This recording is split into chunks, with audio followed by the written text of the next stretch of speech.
The Air Force is beginning to work on how fast, lethal, durable and capable a new A-10-like aircraft would need to be in order to provide U.S. military ground troops with effective close air support for decades to come. Senior service officials are now exploring draft requirements concepts and evaluating the kind of avionics, engineering, weapons, armor and technical redundancy the aircraft would need, Air Force officials told Scout Warrior. Many of the core technical attributes and combat advantages of the A-10 will be preserved and expanded upon with the new effort, officials said. The performance of the A-10 Warthog in the ongoing bombing campaign against, coupled with the Air Force's subsequent decision to delay the aircraft's planned retirement, has led the service to begin the process of developing a new, longer-term A-10-type platform. Following an announcement earlier this year from Pentagon leaders that the A-10 will not begin retiring but rather will serve until at least 2022, Air Force and DoD officials are now hoping to keep a close air support aircraft for many years beyond the previously projected time frame. Given the emerging global threat environment, it would make sense that the Air Force would seek to preserve an aircraft such as the A-10.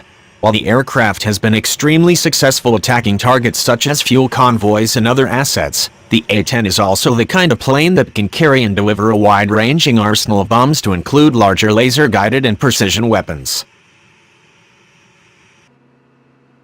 This kind of firepower, coupled with its 30mm cannon, titanium armor plates and built-in redundancy for close air support, makes the A-10 a valuable platform for potential larger-scale mechanized, force-on-force type warfare as well. The A-10 has a unique and valuable niche role to perform in the widest possible range of combat scenarios to include counterinsurgency, supporting troops on the ground in close proximity and bringing firepower, protection and infantry support to a large-scale war.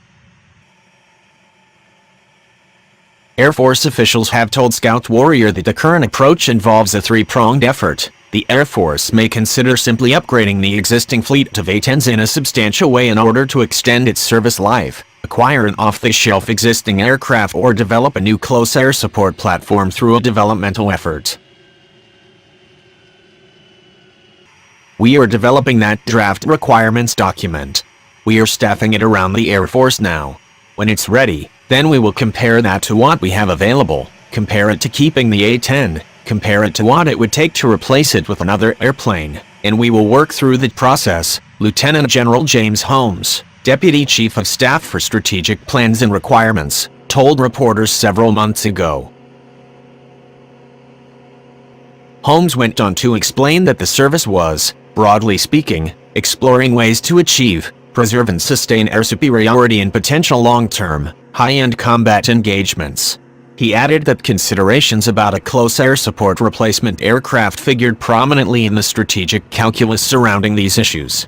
As a result, the Air Force will be looking for the optimal type of close air support platform by weighing various considerations such as what the differences might be between existing aircraft and future developmental platforms.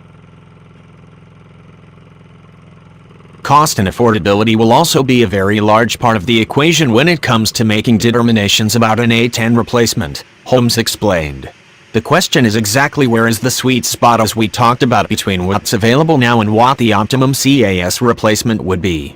We are working along that continuum to see exactly what the requirement is that we can afford and the numbers that we need to be able to do the mission, Holmes added. Several industry platforms, such as Raytheon's TX plane and the A-29 Embraer EMB Super Tucano aircraft, are among options being looked at as things which could potentially be configured for a close air support plane.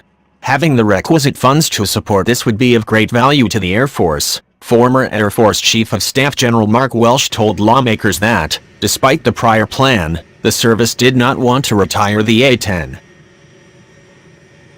Prior plans to retire the fleet of A-10s were purely budget-driven, senior Air Force leaders have consistently said. I don't want to retire it, Welsh told a congressional committee in early March 2016. Air Force leaders had previously said that the emerging multi-role F-35 would be able to pick up the close air support mission.